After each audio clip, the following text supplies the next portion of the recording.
आदरणीय मोदी जी है तो इस देश में हर चीज मुमकिन है। केवल और केवल मोदी जी के कारण अब राणा की भारत में वापसी हो रही है। थोड़ा सा अपने मन को टटोलो। क्या यदि कांग्रेस की सरकार होती तो यह संभव होता? कतई नहीं। कांग्रेस की सरकार के काल में तो कसाब को बिरयानी खिला रहे थे। अब इतना बड़ा हमारे विदेश राजनीति को जो सफलता मिली है वह केवल और केवल मोदी जी के कारण है। और मोदी के कार्यकाल में यह सुनिश्चित है जो अपराधी है उसे कठोर से कठोर दंड मिलेगा।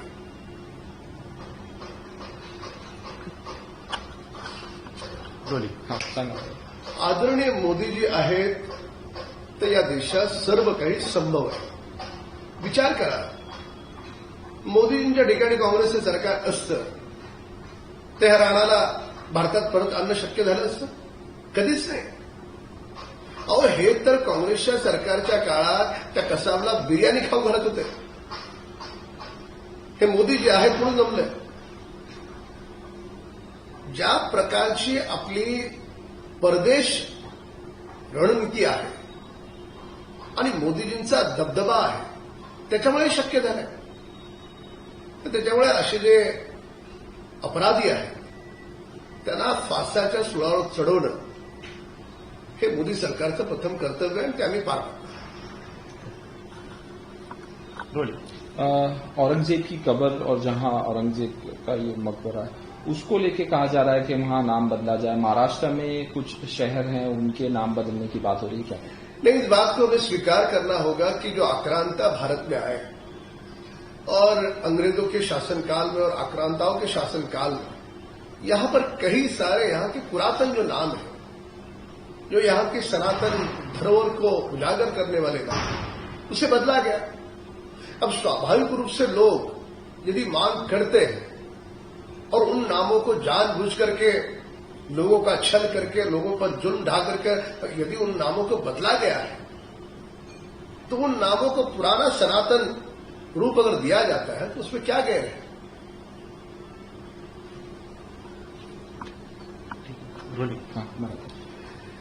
जे आक्रांता महाराष्ट्रात आणि देशात आले त्यांच्या कालखंडात आणि इंग्रजांच्या कालखंडात मोठ्या प्रमाणात आपली जी जुनी नावं आहेत ती बदलली गेली।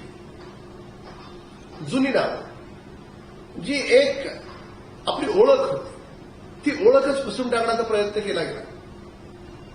आणि मग ती जर नावं बदलण्याची मागणी होत असेल आणि मुद्दामहून आपल्या लोकांवर जुलूम अत्याचार करत ती नावं बदलली गेली असतील तर ती नावं का बदलू नये? म्हणजे तुम्ही आमच्यावर अत्याचार कराल, आमची जुनी नावं बदलाल, ज्या जुन्या नावांच्या सोबत आमचा एक फार मोठा इतिहास आहे। तर त्यामुळे अशी नावं लोकांची मागणी येत असेल तर ती रास्त मागणी आहे आणि त्यात कोणाला काही गैर वाटण्याचं कारण नाही। कारण ते आक्रांत आणि इंग्रज आपले कोण लागतात? का नावं आपण त्यांची ठेवावी? कशासाठी? कुणाल कामरा को 3 समन्स दे चुके हैं मुंबई पुलिस, फिर भी वो नहीं आ रहे हैं। कल हाईकोर्ट में भी हियरिंग हुई। जब ये वीडियो आया उनका तो उद्धव ठाकरे ने भी समर्थन किया। आदित्य ठाकरे ने, संजय राउत कह रहे हैं कि मेरी उनसे बातचीत हो रही है और मैंने कहा उनको कि कानून के सामने आना चाहिए। किस तरह से देखते हैं? अब वो कह रहे हैं कुणाल कामरा की उनकी जान को खतरा है तो हियरिंग में। ये देखिए, सुपारीबाज कामरा है। उद्धव ठाकरे कमरे की सुपारी बजा रहा है और ये जिस प्रकार का इसका ट्वीट करना, बाकी का जो रवैया है, ये ओछी पब्लिसिटी चाहता है। इसको अन्यथा लेने की बजाय ये केवल लंबा समय खींचकर ज्यादा से ज्यादा समय तक वो टीवी पर छाए रहे, इस प्रकार की उसकी मानसिकता है। पर कानून के सामने उसको आना होगा। पुलिस के सामने उसे अपना पक्ष रखने का पूरा अधिकार है और इतना ही डरपोक है तो घिनौना कृत्य करते समय कहा गया था तुम्हारा डर? कहा गया कि तुम्हारे उद्धव ठाकरे गुट के नेता? अब क्यों डर लग रहा है?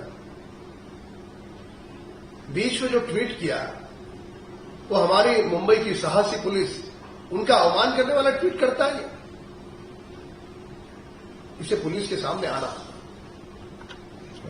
मराठी में करी उद्धव ठाकरे गटाची सुपारी वाजवणारा कामरा, त्याला कसली भीती वाटते आज? अगोदर वाटत नव्हती का? तुला स्क्रिप्ट पाठवणारे मातोश्रीवाले थकले का? त्यांनी तुझ्या पाठीमागचा हात काढून घेतला? काय झालं? म्हणजे वारंवार तू ट्विट करून आमच्या साहसी मुंबई पोलिसाला छेडशील, त्यांच्या साहसावर संशय व्यक्त करशील आणि तुला असं सोडायचं आम्ही? ज्या प्रकारची सुपारी उद्धव ठाकरे गटाची कामरा हा वाजवत होता त्यावेळेस त्याची कुठे गेली होती सारासार बुद्धी? त्यावेळेस त्याला का आठवलं नाही? हे करतोय, चुकीचं करतोय. पण वारंवार मीडियामध्ये कसं राहता येईल याचा हा पूर्णपणे विचार करून ठरवलेला प्लॅन आहे. त्यामुळे त्याला मुंबई पोलिसांपुढे शरण यावं लागेल. आणि एवढीच जर भीती आज वाटते तर त्यावेळेस काय कुठे गेली होती भीती तुझी? तुला ही बहाणेबाजी करून चालणार नाही. कामराला हा सुपारीबाज कामरा, त्याला मुंबई पोलिसांपुढे शरण यावं लागेल. आणि आला नाही तर तो जिथे असेल तिथे त्याच्या मुसक्या आवळून त्याला मुंबईमध्ये आणावं. की तैयारी हो गई है, आ भी रहा है, किस तरह से?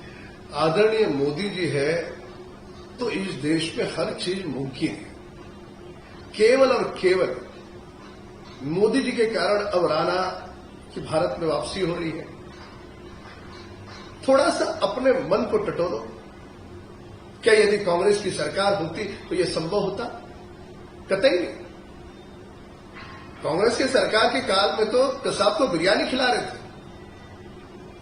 अब इतना बड़ा हमारे विदेश राजनीति को जो सफलता मिली है वह केवल और केवल मोदी जी के कारण है. और मोदी के कार्यकाल में यह सुनिश्चित है जो अपराधी है उसे कठोर से कठोर दंड मिलेगा.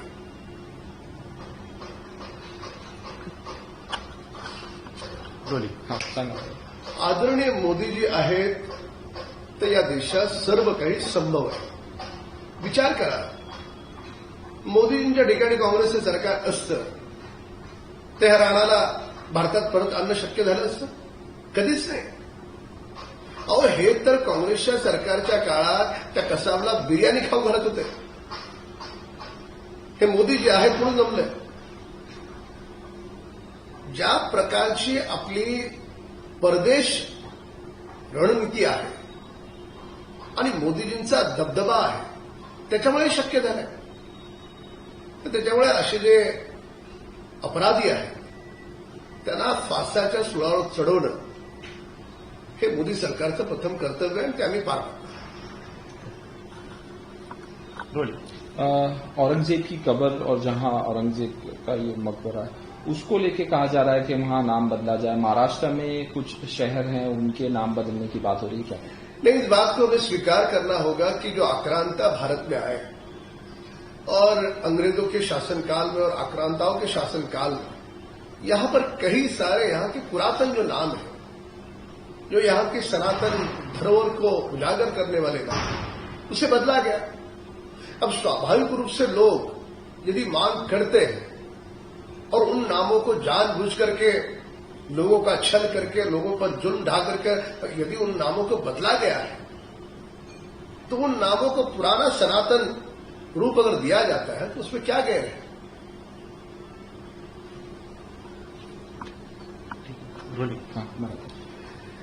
जे आक्रांता महाराष्ट्रात आणि देशात आले त्यांच्या कालखंडात आणि इंग्रजांच्या कालखंडात मोठ्या प्रमाणात आपली जी जुनी नावं आहेत ती बदलली गेली. जुनी नावं जी एक आपली ओळख होती ती ओळखच पुसून टाकण्याचा प्रयत्न केला गेला. आणि मग जर ती जर नावं बदलण्याची मागणी होत असेल आणि मुद्दामहून आपल्या लोकांवर जुलूम अत्याचार करत ती नावं बदलली गेली असतील तर ती नावं का बदलू नये? म्हणजे तुम्ही आमच्यावर अत्याचार कराल, आमची जुनी नावं बदलाल, ज्या जुन्या नावांच्या सोबत आमचा एक फार मोठा इतिहास आहे. तर त्यामुळे अशी नावं लोकांची मागणी येत असेल तर ती रास्त मागणी आहे आणि त्यात कोणाला काही गैर वाटण्याचं कारण नाही. कारण ते आक्रांत आणि इंग्रज आपले कोण लागतात? का नाव आपण त्यांची ठेवावी? कशासाठी? कुणाल कामरा को 3 समन्स दे चुके हैं मुंबई पुलिस, फिर भी वो नहीं आ रहे हैं. कल हाईकोर्ट में भी हियरिंग हुई. जब ये वीडियो आया उनका तो उद्धव ठाकरे ने भी समर्थन किया. आदित्य ठाकरे ने, संजय राउत कह रहे हैं कि मेरी उनसे बातचीत हो रही है और मैंने कहा उनको कि कानून के सामने आना चाहिए. किस तरह से देखते हैं? अब वो कह रहे हैं कुणाल कामरा की उनकी जान को खतरा है, तो हियरिंग में ये देखिए सुपारीबाज कामरा है. उद्धव ठाकरे कमरे की सुपारी बजा रहा है और ये जिस प्रकार का इसका ट्वीट करना, बाकी का जो रवैया है, ये ओछी पब्लिसिटी चाहता है. इसको अन्यथा लेने की बजाय ये केवल लंबा समय खींचकर ज्यादा से ज्यादा समय तक वो टीवी पर छाए रहे, इस प्रकार की उसकी मानसिकता है. पर कानून के सामने उसको आना होगा. पुलिस के सामने उसे अपना पक्ष रखने का पूरा अधिकार है और इतना ही डरपोक है तो घिनौना कृत्य करते समय कहा गया था तुम्हारा डर, कहा गया कि तुम्हारे उद्धव ठाकरे गुट के नेता, अब क्यों डर लग रहा? बीच में जो ट्वीट किया वो हमारी मुंबई की साहसी पुलिस, उनका अवमान करने वाला ट्वीट करता है. इसे पुलिस के सामने आना. मराठी में बोलिए. उद्धव ठाकरे गटाची सुपारी वाजवणारा कामरा, त्याला कसली भीती वाटते आज? अगोदर वाटत नव्हती का? तुला स्क्रिप्ट पाठवणारे मातोश्रीवाले थकले का? त्यांनी तुझ्या पाठीमागचा हात काढून घेतला? काय झालं? म्हणजे वारंवार तू ट्वीट करून आमच्या साहसी मुंबई पोलिसाला छेडशील, त्यांच्या साहसावर संशय व्यक्त करशील आणि तुला असं सोडायचं आम्ही?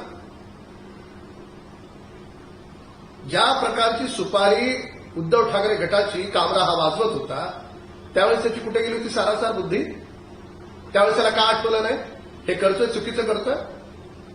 पण वारंवार मीडियामध्ये कसं राहता येईल याचा हा पूर्णपणे विचार करून ठरवलेला प्लॅन आहे.